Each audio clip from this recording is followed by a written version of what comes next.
The snowfall had started 3 hours ago, and my fingers had stopped feeling anything 2 hours past that point. I knelt in the courtyard garden, my knees sinking into the frozen ground as I clipped dead rose stems with shears that felt like blocks of ice in my grip. The metallic scent of approaching winter mixed with pine from the decorated trees lining the palace walls, and somewhere in the distance, I could hear laughter.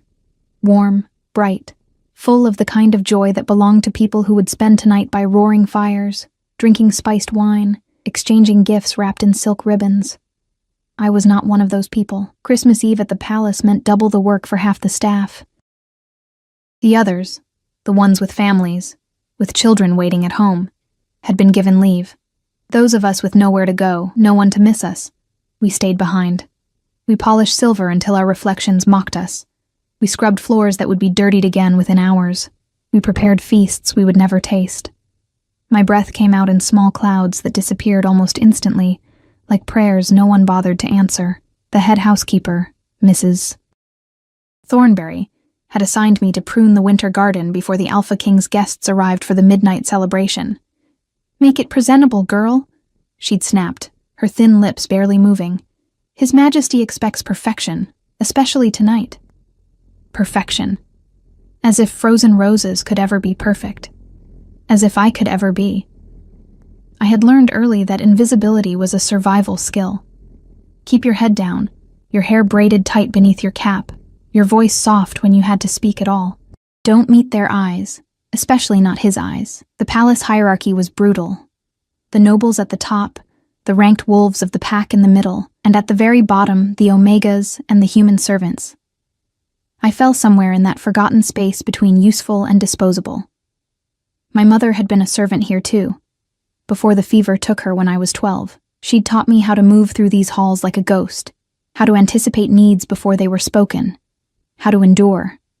"We survive by being necessary but never noticed," she'd whispered once, her work-worn hands gentle on my blonde hair, the hair that marked me as different, that caught too much attention in a world that valued dark beauty and fierce strength.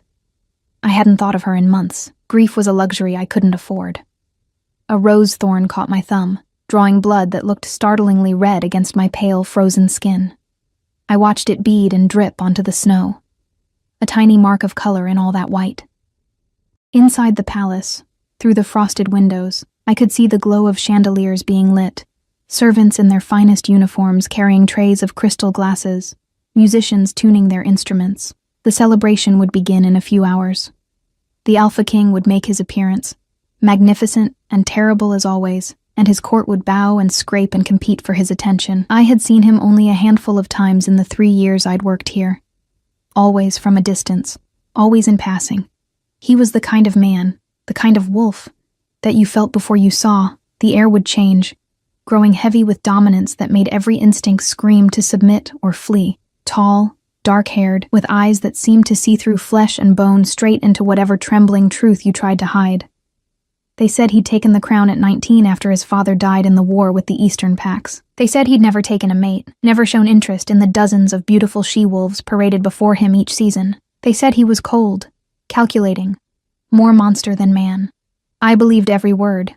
The shears slipped from my numb fingers, clattering against the stone border of the garden bed.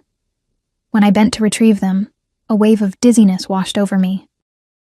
How long had I been out here? The sky had darkened from gray to deep purple, and the snow was falling heavier now, thick flakes that clung to my thin uniform dress and melted into icy rivulets down my back.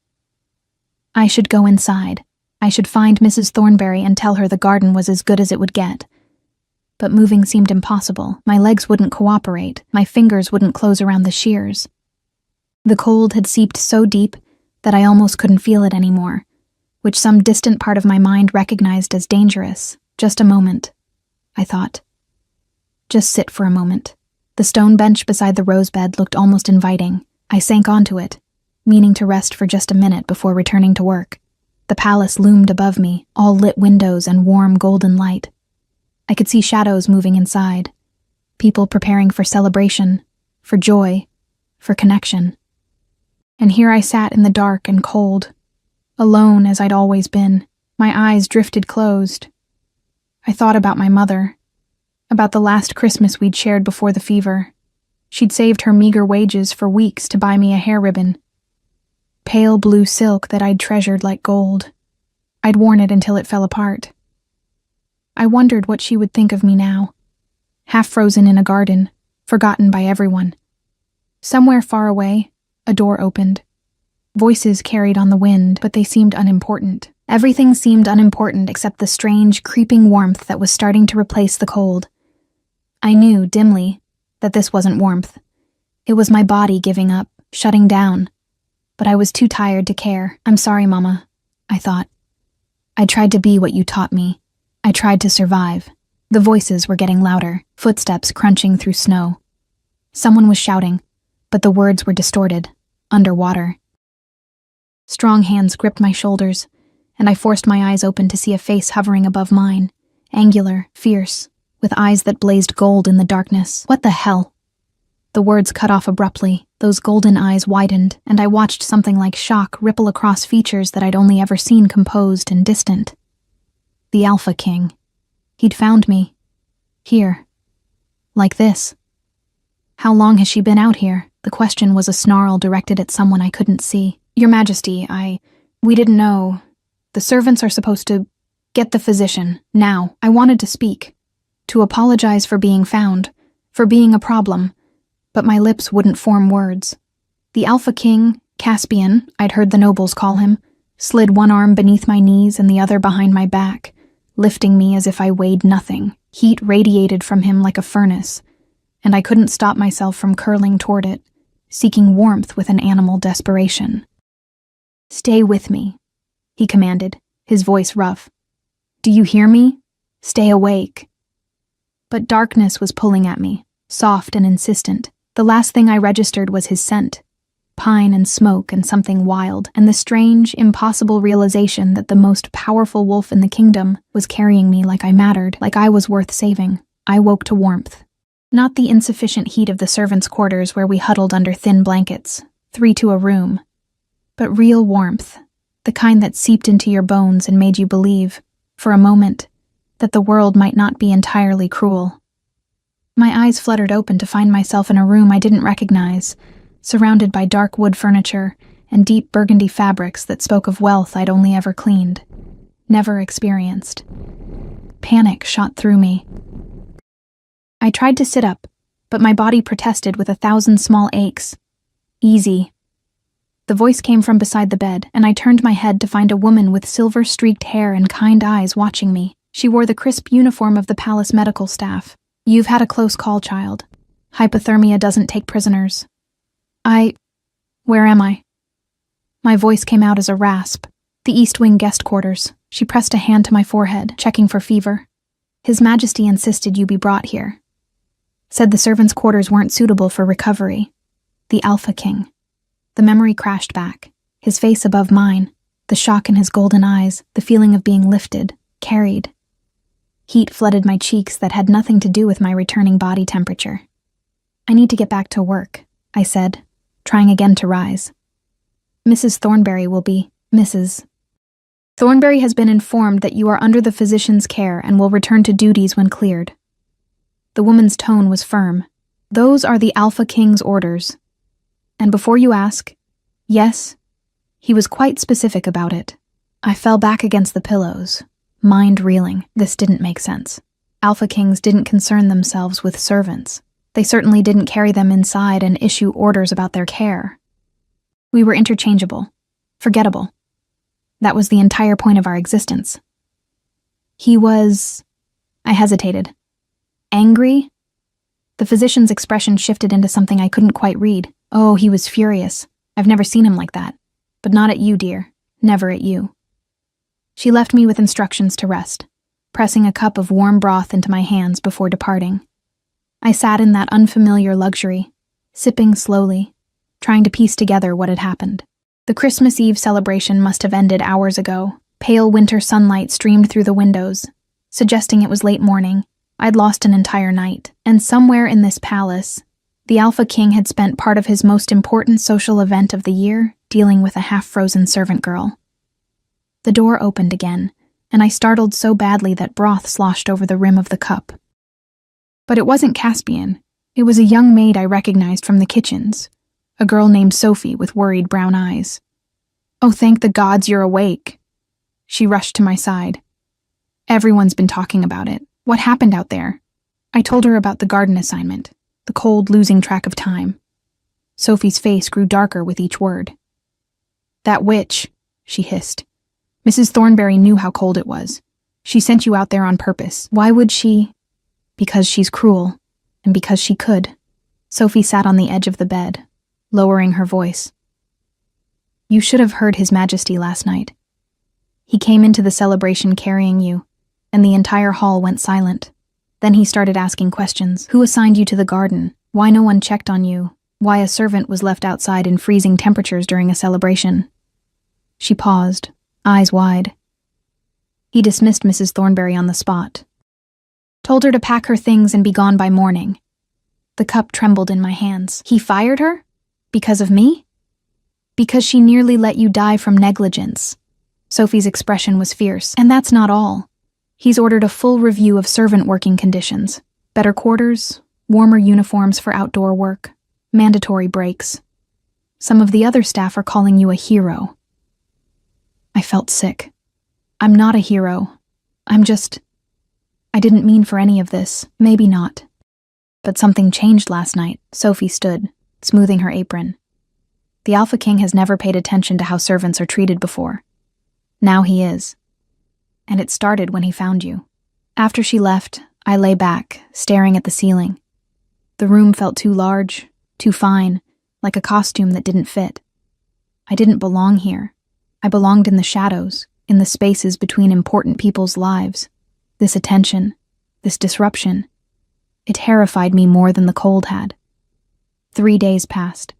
The physician visited twice daily, declaring me recovered, but insisting I remain in the guest room per His Majesty's orders. I saw nothing of Caspian himself, though his presence hung over everything. The servants who brought my meals spoke his name in hushed, reverent tones. The new head housekeeper, a stern but fair woman named Mrs. Chen, mentioned him when she came to assess whether I was fit to return to work. "Take your time," she'd said, not unkindly. "The Alpha King was very clear that you're not to be rushed." On the 4th day, I couldn't stand it anymore. I dressed in a fresh uniform that had been left for me, warmer fabric than I was used to, with proper lining, and ventured out of the room. The palace was quieter in the aftermath of Christmas. Most of the guests departed, the decorations being carefully packed away. I made my way down to the servants' wing, seeking something familiar, something that made sense. The other servants greeted me with a mixture of curiosity and wariness. Some seemed grateful for the changes Caspian had implemented. Others resented the attention I'd brought, the disruption to the established order. I kept my head down and volunteered for the least desirable tasks, scrubbing pots in the kitchen, hauling coal for the fires, trying to disappear back into my old invisibility. But it was different now. I could feel eyes on me, whispers following in my wake. The girl the Alpha King carried. The one who changed everything, the one he asks about. That last part I learned from Sophie, who'd taken to seeking me out during breaks. "He's asking the staff about you," she confided one evening as we polished silver in the butler's pantry. "Wants to know how you're settling back in, if you're being treated well." "Why?" The word burst out before I could stop it. "Why does he care?" Sophie gave me a look that suggested I was being deliberately obtuse. "You really don't know?" "Know what?" She opened her mouth to answer, but footsteps in the hallway sent us both back to our work, heads bowed, hands busy. The palace was full of ears, and some conversations were too dangerous to have. That night, I couldn't sleep. I kept replaying the moment in the garden, Caspian's face, the shock in his eyes, the careful way he'd lifted me. The Alpha King didn't do things without reason. Everything was calculated, strategic. So what did he want from me? The question haunted me through the following week. As I fell back into the rhythm of work, I cleaned guest rooms and polished banisters, and tried to ignore the weight of confusion that sat heavy in my chest. And then, on a gray afternoon while I was replacing linens in one of the upper floor bedrooms, I heard it. A voice from the hallway that made every nerve in my body stand at attention. "Is she in there?" Caspian's voice. Deep, commanding, unmistakable. "Yes, Your Majesty. The girl you asked about, She's changing the bedding in the blue room. My hands froze on the pillowcase I was holding. The door opened, and I spun around to find him standing in the doorway, filling it with his presence. He wore simple clothes, dark trousers and a white shirt with the sleeves rolled to his elbows, but simplicity did nothing to diminish the raw power that radiated from him. His dark hair was slightly disheveled, as if he'd been running his hands through it, and those gold eyes fixed on me with an intensity that made my breath catch. "Leave us," he said to whoever had accompanied him. The door clicked shut. We stared at each other across the expanse of the room. I clutched the pillowcase like a shield, heart hammering so hard I was certain he could hear it. Every instinct screamed to lower my gaze, to submit, but something in his expression held me frozen. "You've been avoiding me," he said finally. The accusation was so unexpected that I almost laughed. "I'm a servant, Your Majesty. You're the Alpha King. We don't exactly move in the same circles." Something flickered across his face.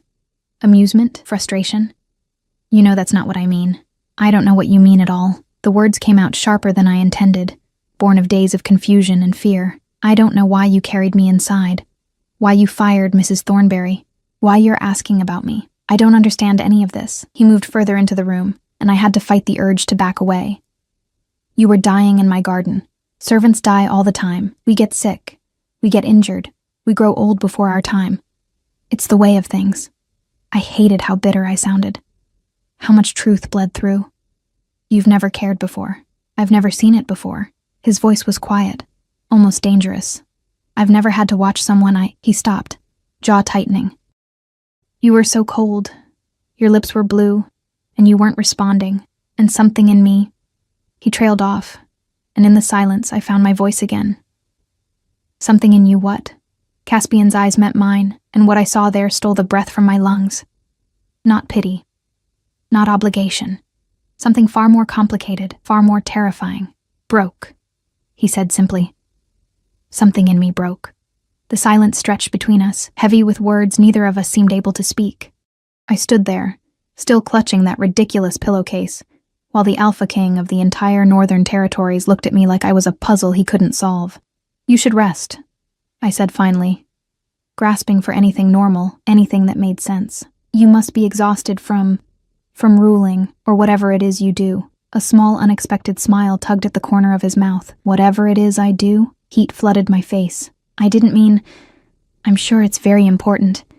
It is incredibly boring most of the time," he interrupted, moving closer. Not threatening, but deliberate. "Meetings about territory disputes, budgets, trade agreements, listening to nobles complain about things that don't matter." He paused in front of me, close enough that I had to tilt my head back to maintain eye contact. "You're the first interesting thing to happen in years." "I'm not interesting. I'm a servant who nearly froze to death because I was too stupid to come inside." "You're not stupid." His voice sharpened. "You were following orders. You were doing what you'd been taught to do. Obey, endure, survive. That's not stupidity. That's..." He seemed to struggle for the word. "That's what we've done to you. All of you." I didn't know what to say to that. The Alpha King? Acknowledging that the system was broken? It felt dangerous, like standing on ice that might crack at any moment. "The changes you made," I ventured. "The new policies for servants. People are grateful, but what? Some are scared too. Change always comes with a price. And they're wondering what you'll want in return." His expression darkened. "I don't want anything in return for treating people with basic dignity." "Then you're the first person in power who doesn't." The words slipped out before I could stop them, and I braced for anger. But Caspian just looked at me with something that might have been sadness. "What's your name?" The question caught me off guard. "You don't know my name?" "I know what's in your employment file. Ilara Winters, age 23, been working here for 3 years. Mother deceased, no other family. But that's not what I'm asking." He leaned against the bedpost, studying me. "Who are you when no one's watching? What do you think about when you're alone? What do you want?" No one had ever asked me that, not in my entire life. I don't know," I admitted. "I want to survive, to have enough to eat, to not be cold. That's existence, not wanting. It's all I can afford." The truth of it hung in the air between us. Caspian looked at me for a long moment, and I saw something shift in his expression. A decision being made, walls coming down that I suspected were rarely lowered. I was 11 when my father went to war, he said quietly. He left me here with tutors and advisors who were supposed to prepare me to rule. They taught me strategy, politics, how to project strength. His jaw tightened. They also taught me that emotions were weakness, that caring about individuals made you vulnerable, that a good king thinks of his pack as numbers, not people. I set down the pillowcase slowly, giving him my full attention. When he died and I took the crown at 19, I believed them. I thought being a good king meant being untouchable, cold, efficient. He met my eyes. And then I found you in the snow, and all of that meant nothing. You were dying, and I couldn't think about strategy or politics or maintaining distance. I could only think about getting you warm, keeping you alive. Why? The question was barely a whisper. I don't know, he admitted. That's the truth. I saw you lying there, and something in my chest cracked open. Like I'd been holding my breath for years and suddenly remembered how to breathe. He pushed off from the bedpost, taking a step closer. You're going to think I'm insane. I already think you're insane. You're having a conversation with a servant instead of, I don't know, conquering territory or whatever kings do. That surprised a genuine laugh out of him, the sound warm and unexpected. See? Interesting. Despite everything, the confusion, the fear, the absolute impossibility of this situation, I felt my lips curve into a small smile. The moment shattered when the door burst open. A man in military dress strode in, his expression urgent. Your Majesty, forgive the interruption, but there's been an incident at the eastern border. The council is convening. He stopped abruptly, noticing me for the first time. His eyes widened slightly. I didn't realize you were occupied. I'll be there shortly, Commander Reed. Caspian's voice shifted back into that tone of authority, the brief glimpse of vulnerability tucked away. Tell them to start without me. Reed hesitated, his gaze flickering between us with barely concealed curiosity. Of course, Your Majesty. He bowed and left, but I could feel the weight of what had just happened. Someone had seen us together, alone, talking like equals. I should go, I said quickly, already moving toward the door. You have important things to, Ilara. My name stopped me. I turned to find Caspian watching me with an expression I couldn't decipher. This isn't finished. There's nothing to finish. You saved my life. I'm grateful. But you have a kingdom to run, and I have beds to make. I tried to keep my voice steady. That's the way things are. What if I want to change the way things are? The question hung in the air, dangerous and thrilling and absolutely terrifying. Then you're going to make both our lives very difficult, I said softly, and slipped out the door before he could respond. The next 2 weeks were a special kind of torture. I threw myself into work, volunteering for every task that would keep me away from the main palace areas. I scrubbed floors in the basement. I organized storage rooms that hadn't been touched in years. I helped in the kitchens during the early morning hours when I knew Caspian would be in meetings, but I couldn't escape him entirely. He found ways to cross my path, always seemingly by accident, always with that intense focus that made me feel like the only person in the room. A chance encounter in the library where I'd been dusting shelves and he'd been looking for a specific treaty document. A moment in the garden, now cleared of snow, where he'd come to inspect the winter damage, and found me pruning the roses I'd nearly died beside. Each encounter was brief, proper, observed by others, but there was something in the way he looked at me, the way his voice softened when he said my name, that made it impossible to pretend nothing had changed. The palace noticed. The servants whispered. The nobles began to watch me with calculating eyes. And then came the day Sophie found me in the linen closet, her face pale with worry. You need to be careful, she said, without preamble. Lady Morgana has been asking questions about you. My stomach dropped. Lady Morgana Ashford was one of the most powerful she-wolves in the kingdom, beautiful and cunning, and widely expected to become Caspian's mate. Her family controlled vast territories in the south, and their alliance with the crown was considered essential. What kind of questions? About your family, your background, whether you have any connections. Sophie's expression was grim. She's not stupid, Ilara. She sees how he looks at you. He doesn't look at me any particular way. I protested weakly. He looks at you like you're the only real thing in a palace full of pretenders. Sophie gripped my shoulders. I'm not saying it's wrong. I'm saying it's dangerous. For both of you. That night, I lay awake in my narrow bed in the servants' quarters. I'd insisted on moving back, despite the new, better accommodations Caspian had ordered, and stared at the ceiling. Sophie was right. This, whatever this was, couldn't continue. Caspian was the Alpha King. He needed a mate who could stand beside him politically, someone with power and connections. Not a servant with nothing to offer but a stubborn heart, and hair too pale for this world. I made a decision. I would request a transfer to one of the outer estates. Distance was the only solution that made sense. But fate, it seemed, had other plans. The attack came 3 days later, just before dawn. I woke to screaming and the acrid smell of smoke. Bells were ringing, the alarm that signaled danger to the palace. I threw on my dress and ran into the hallway to find chaos, servants rushing in every direction, guards shouting orders, the sound of fighting echoing from somewhere below. What's happening? I grabbed Sophie as she ran past. Rogues! They breached the eastern wall. There are dozens of them. Her eyes were wild with fear. They're saying it's an organized attack, that someone let them in. My blood ran cold. An inside job. Betrayal. Where's the Alpha King? Fighting. Where else? Sophie pulled away. We're supposed to get to the safe rooms. Come on. But I couldn't move. Somewhere in this palace, Caspian was facing an enemy that had infiltrated his own home.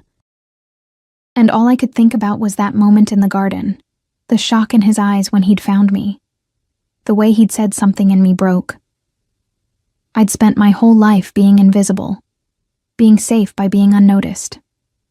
But for the first time, I understood that safety wasn't the same as living. I turned and ran toward the sounds of battle. The eastern corridor was a war zone. Bodies. I couldn't tell if they were guards or rogues, lay sprawled across marble floors slick with blood. The metallic scent hung thick in the air, mixing with smoke and something wilder, more primal. The smell of wolves in battle fury. I pressed myself against the wall, heart hammering, every survival instinct screaming at me to turn back. But I kept moving forward, drawn by something stronger than fear. Through the smoke, I could see flashes of movement. Guards in palace colors fighting against rogues in mismatched clothing, all teeth and claws and savage desperation. And in the center of it all, I saw him. Caspian fought like the predator he was, all controlled violence and lethal grace. Even in human form, his power was devastating. He moved through enemies like water, each strike precise and brutal. But there were so many of them, and I could see the strategy now. They were trying to separate him from his guards, to isolate him. This wasn't a random attack. This was an assassination attempt. Fall back. Commander Reed's voice cut through the chaos. Protect the king. But the rogues had anticipated that too.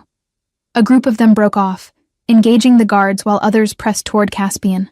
I saw one circling behind him, a wicked blade glinting in the firelight. I didn't think. I grabbed a fallen guard's sword, heavier than I expected, the grip still warm, and ran forward. The rogue didn't see me coming. Why would he?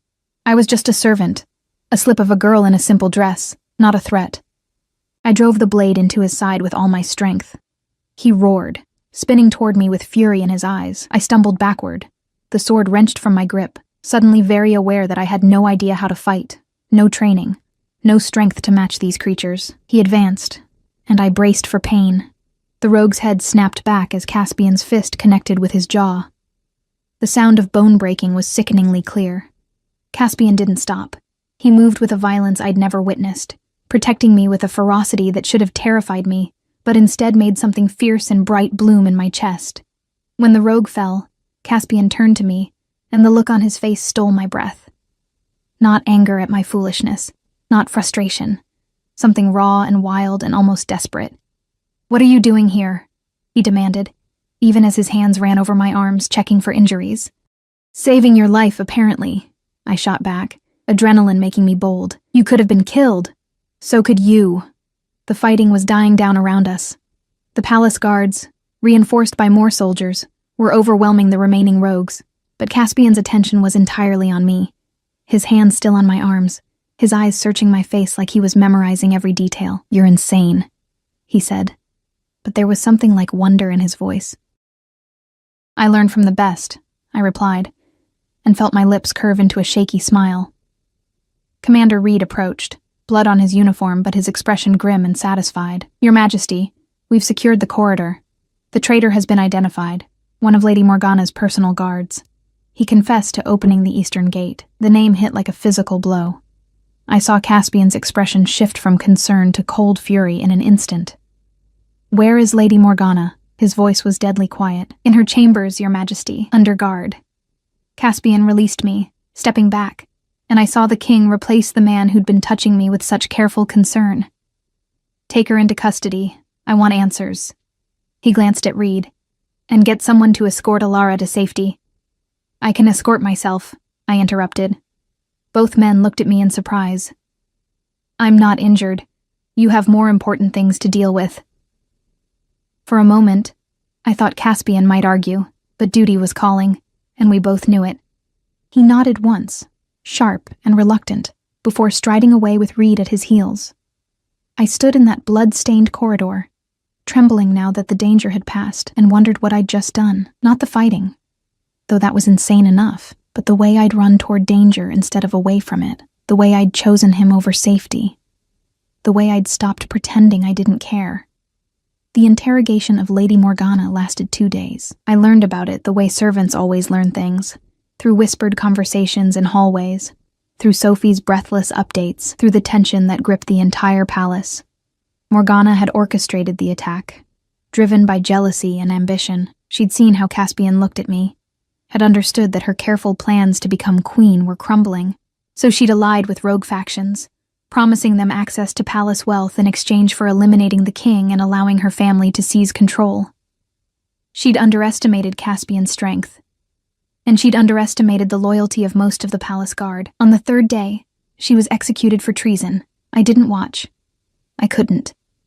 Despite everything she'd done, the finality of death sat heavy in my stomach. This was the world Caspian lived in.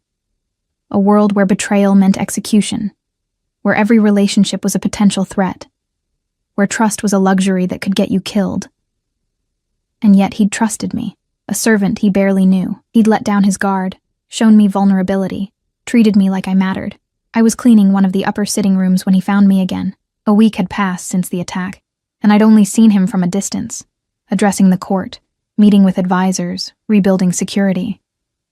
He looked exhausted, dark circles under his eyes, tension in the set of his shoulders. "You're avoiding me again," he said, closing the door behind him. "You've been busy." I kept my hands moving, dusting picture frames that were already spotless. Traitors to execute, alliances to repair, king things. Ilara. The way he said my name made me stop.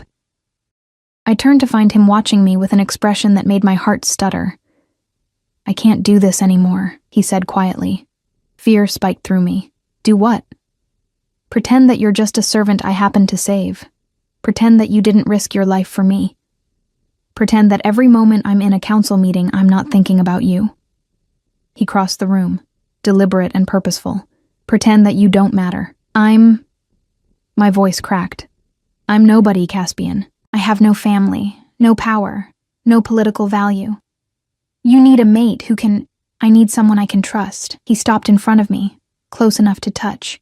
"I need someone who runs toward danger instead of away from it. Someone who sees me as a person instead of a crown." His hand came up, fingers brushing my cheek with devastating gentleness. "I need you."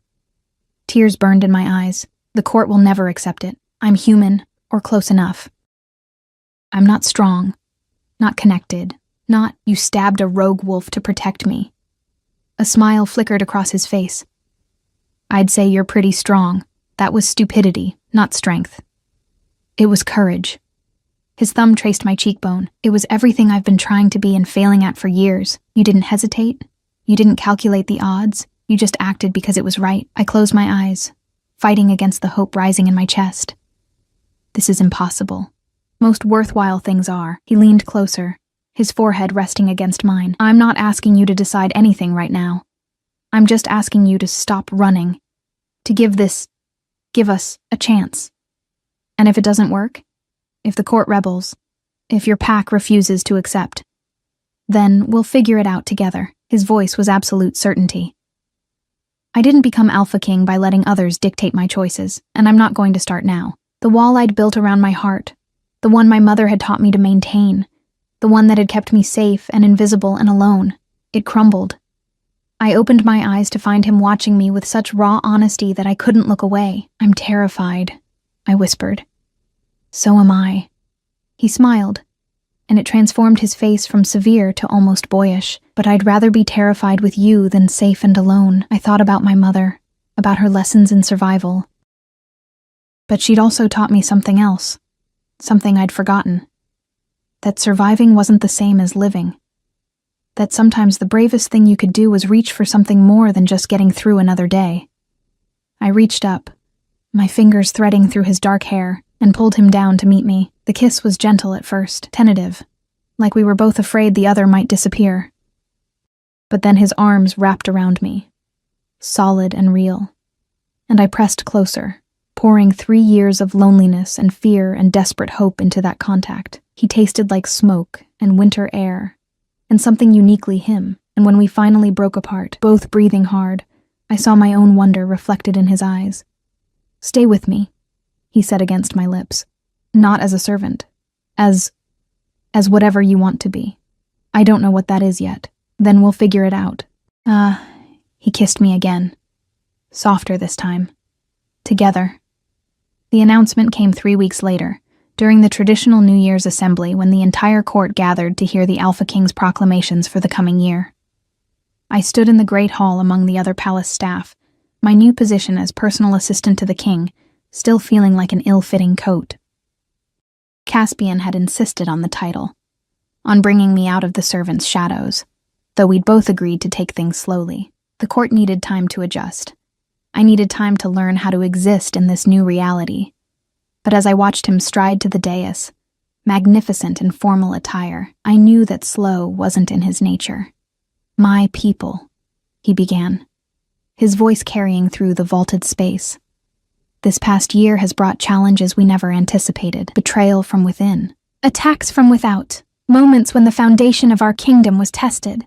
The crowd murmured agreement. I saw nobles nodding, remembered the chaos of the rogue attack, the revelation of Morgana's treachery, but it also brought clarity. His eyes found mine across the crowded room, and I felt my breath catch. It showed me that true strength isn't found in political alliances or calculated marriages. It's found in loyalty, in courage, in the willingness to stand beside someone not because you have to, but because you choose to. My heart began to pound. This wasn't the speech we'd discussed. This was something else entirely, which is why I'm announcing today that I've chosen my mate. The hall erupted. Gasps, excited whispers, the rustle of hundreds of bodies turning to look at the eligible she-wolves in attendance. I saw several noble ladies straighten, hope and anticipation on their faces. "Alara Winters," Caspian said clearly. "Please come forward." The world tilted. Every eye in the room swung toward me, and the whispers turned to shocked exclamations. I stood frozen, unable to move, unable to breathe. Sophie, standing beside me, gave me a gentle push. "Go," she whispered. "He's waiting." Somehow my feet carried me forward. The crowd parted like water, and I was aware of every stare, every judgment, every disbelieving expression. A servant. He'd chosen a servant. The scandal of it rolled through the hall in waves. When I reached the dais, Caspian descended the steps to meet me, taking my hand with a gentleness that contradicted the bold declaration he'd just made. "You said slow," I murmured, low enough that only he could hear. I changed my mind. His smile was small and private. "I've spent too long being what everyone else needed. It's time I chose what I need." He turned back to the assembly, keeping my hand in his. "I know this is unexpected, unconventional. Some of you will object, will cite tradition and politics, and the way things have always been done." His voice hardened. "But this is my choice, and I stand by it. Alara has proven herself worthy in ways that matter, with courage, with loyalty, with a strength that doesn't require power or position." Lord Ashford, Morgana's father, stepped forward from the crowd. His face was a mask of barely controlled fury. "Your Majesty, with respect, this is madness." The girl has no family, no standing, no pack connections. She cannot possibly what? Caspian's voice dropped to something dangerous. Lead? She ran toward danger to protect me while trained warriors hesitated. Inspire loyalty? The servants of this palace have more respect for her than they ever had for your daughter. The words were brutal, pointed. Your family lost the right to advise me on mates when Morgana tried to have me assassinated. Ashford's face went purple, but he stepped back, unable to argue. Commander Reed moved forward, and I tensed, expecting another objection. But he knelt, fist over his heart in formal salute. Your Majesty has my support. Lady Alara has proven her worth. One by one, other guards followed suit. Then, to my shock, some of the younger nobles. Not all. There were plenty of scandalized faces, plenty of whispered objections, but enough. Enough to show that this wasn't complete madness. Caspian squeezed my hand. The mating ceremony will take place in 1 month's time. Those who support this union are welcome to attend. Those who don't, he smiled, sharp and final, are welcome to leave. The assembly dissolved into chaos. Some celebrating, others protesting, most simply stunned. Caspian led me from the hall, his hand never leaving mine, through corridors that seemed to spin around me until we reached his private study. The moment the door closed, I turned on him. 1 month? A public announcement without warning me first? My voice came out higher than intended. Caspian, what were you thinking? I was thinking that every day I waited was another day for the court to scheme and plot and try to separate us. He pulled me close, his hands settling on my waist. I was thinking that I'm tired of hiding what you mean to me. I'm not ready. The admission hurt. I don't know how to be what you need. I don't know how to stand in front of all those people and be your mate, your equal. You're already my equal. His voice was firm. You just don't see it yet. They're going to hate me. They're going to say I manipulated you, seduced you, that I'm using you for power. Let them say it. He tilted my chin up, forcing me to meet his eyes. I know the truth. You know the truth. That's all that matters. But it wasn't all that mattered, and we both knew it. A king couldn't rule with the entire court against him. Political alliances mattered. Pack dynamics mattered. And I was a complication that could destabilize everything he'd built. The next weeks were a blur of preparation and resistance.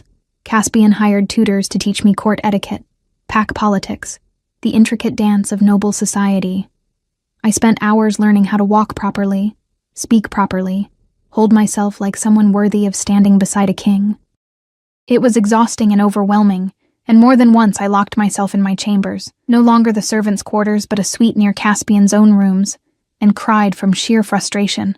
Sophie became my anchor, helping me navigate the social minefield. Ignore Lady Hartford, she'd advise as we walked through the gardens. She's just bitter that her daughter wasn't chosen. But Lady Chen, Mrs. Chen's sister actually, she's sympathetic. Win her over and you'll have an ally. I learned to tell the difference between genuine objections and political maneuvering. Some nobles truly believed a servant couldn't be queen, others just wanted to see if I could be intimidated into withdrawing. And a few, a precious few, seemed willing to give me a chance. Caspian was my other anchor, steady and unmovable in his support. He included me in council meetings, asked my opinion on matters of state, made it clear that I wasn't just a romantic choice, but a partner he valued. At first, the council members barely tolerated my presence. But slowly, grudgingly, some began to listen when I spoke. It helped that I'd grown up in the palace, that I knew the servants' perspective on policies that looked good on paper but failed in practice. When the council debated new housing regulations, I could point out the flaws from lived experience. When they discussed food distribution, I knew which areas were being underserved because I'd worked in those kitchens, seen those storage rooms. She has value, I overheard Lord Thorne tell Commander Reed one afternoon. Unconventional value, perhaps, but value nonetheless. It wasn't acceptance, but it was a start. The real test came 2 weeks before the ceremony. A delegation arrived from the Eastern Territories. Alpha Rowan Blackthorn and his pack, here to assess whether they would recognize the mating or withdraw their alliance. Rowan was young, only a few years older than Caspian, but he commanded one of the largest packs in the kingdom. His support was crucial. I met him at a formal dinner, dressed in a gown that cost more than I'd earned in a year as a servant. Caspian sat beside me, his hand occasionally finding mine under the table in silent support. Rowan watched me throughout the meal with calculating amber eyes. Finally, he set down his wine glass and addressed me directly. "Tell me, Lady Alara," he said, his tone conversational, but his gaze sharp. "What makes you think you can be queen?" The table fell silent. Every noble present leaned forward, waiting for my answer. This was the question, the one that mattered. I could feel Caspian tense beside me, ready to defend, but I squeezed his hand gently. This was my battle to fight. "I don't think I can be queen," I said honestly. "Not the way queens have traditionally been. I wasn't raised in politics. I don't have centuries of noble bloodline or strategic alliances to offer." Rowan's eyebrow rose. "Then why accept the position?" "Because Caspian needs someone who sees the kingdom differently. Someone who knows what it's like at the bottom of the hierarchy, who understands that laws and policies affect real people with real struggles." I met his gaze steadily. "I can't negotiate trade agreements or command armies, but I can tell him when a new tax will starve the lower packs. I can identify corruption before it spreads. I can be the voice for people who've never had one." "And you think that's enough?" "I think it's necessary." I paused. "You asked what makes me think I can be queen. The truth is, I'm terrified I'll fail, but I'm more terrified of what happens if everyone in power only listens to other people in power. That's how you get leaders like Lady Morgana. That's how betrayal takes root." Rowan studied me for a long moment. Then, unexpectedly, he smiled. "You're either incredibly brave or incredibly foolish." "Probably both," I admitted. He laughed, genuine and warm. "I like her," he told Caspian. "She's got spine." He raised his glass. "You have the Eastern Territories' blessing, Your Majesty, and our friendship, Lady Alara, if you'll have it." Relief flooded through me so powerfully I nearly shook. Caspian's hand tightened on mine, and when I glanced at him, the pride in his eyes made my throat tight. After that, the remaining resistance began to crumble. Not all of it. There would always be those who disapproved, but enough that the path forward became clearer. The night before the ceremony, I couldn't sleep. I stood on the balcony of my chambers, wrapped in a thick robe against the winter cold, staring out at the garden where everything had started. The roses were budding now, spring pushing through winter's grip. New growth after desolation. "Having second thoughts?" Caspian's voice came from behind me. I turned to find him leaning in the doorway, dressed casually in just trousers and a loose shirt. We'd been careful to maintain propriety before the ceremony, but apparently, he'd decided tonight that didn't matter. "Third and fourth thoughts, actually," I said. "I'm somewhere around my 100th doubt." He crossed to me, wrapping his arms around me from behind, his warmth seeping through the robe. "Tell me. What if I'm not enough? What if I make a mistake that costs you politically? What if you're exactly what this kingdom needs?" He interrupted gently. "What if your mistakes are actually the course corrections we've needed for years? What if being enough means being yourself instead of trying to fit a mold that was never meant for you?" I leaned back against his chest. "When did you become so wise? When I almost lost the only person who makes me want to be better." He pressed a kiss to my temple. "You changed everything, Alara. That night in the garden I was going through the motions. Ruling because it was duty, existing because I had to. And then I saw you, and I remembered what it felt like to care about something beyond politics and power. I was literally dying. That's a low bar for memorable." He turned me in his arms, his expression serious. "You were dying, but you were still you, still kind. I found out later that you'd given your warmer cloak to another servant before going out to the garden, still selfless, still fighting to survive even when everything was against you." His hand cupped my face. "That's the person I fell for. Not some imagined perfect queen, but you." Tears slipped down my cheeks. "I love you," I whispered. "I'm terrified and overwhelmed and completely out of my depth, but I love you. I love you too." He kissed me softly, and tomorrow, everyone will know it. The ceremony was held in the Great Hall, transformed by flowers and candlelight into something magical. I wore a gown of deep silver blue that Sophie had helped me choose. My blonde hair left loose in waves that caught the light. As I walked down the aisle, I saw the faces of the court, some approving, some still skeptical, but all watching. But I only had eyes for Caspian, standing at the altar in formal black, his expression almost reverent as I approached. The ceremony itself was traditional, the vows ancient. But when it came time to exchange personal promises, Caspian took my hands and spoke from his heart. I promise to honor not just who you are, but who you're becoming, to stand beside you, not above you, to build a kingdom where people like you, people with courage and compassion and strength that doesn't need power to prove itself, are valued as they should be. My own vows came through tears. I promise to be brave when I want to hide, to speak truth, even when it's uncomfortable, to stand with you against whatever comes, because you saw me when I was invisible and loved me when I was just trying to survive. When the officiant pronounced us mated, when Caspian kissed me in front of the entire court, the applause was thunderous. Not universal. I could see a few stony faces in the crowd, but overwhelming nonetheless. The celebration lasted into the night. I danced with Caspian, with Rowan, with Commander Reed, with nobles who weeks ago wouldn't have acknowledged my existence. Sophie cried happy tears and hugged me so hard I couldn't breathe. The servants I'd worked alongside for years congratulated me with genuine warmth, pride that one of their own had risen so high. As the evening wound down, Caspian and I slipped away to the quiet of our private chambers. The rooms were filled with flowers, the fire burning warm and bright. "Your Majesty," I teased, pulling him close, "whatever shall we do with the rest of our evening?" "I have some ideas," he murmured against my neck. "But first..." He pulled back, reaching into his pocket. "I have something for you." He handed me a small box. Inside was a delicate ring, not ornate or jeweled, but simple silver with an inscription inside. "Strength in compassion, courage in kindness. It's perfect," I whispered. "You're perfect." He slid it onto my finger. "My queen, my mate, my Alara." We stood there in the firelight, holding each other, and I thought about the journey that had brought me here. From freezing in a garden to standing beside the most powerful wolf in the kingdom, from invisible to essential, from merely surviving to truly living. It wouldn't always be easy. There would be political battles to fight, nobles to win over, policies to change. There would be days when I doubted myself, when the weight of the crown felt too heavy. But I wouldn't face them alone.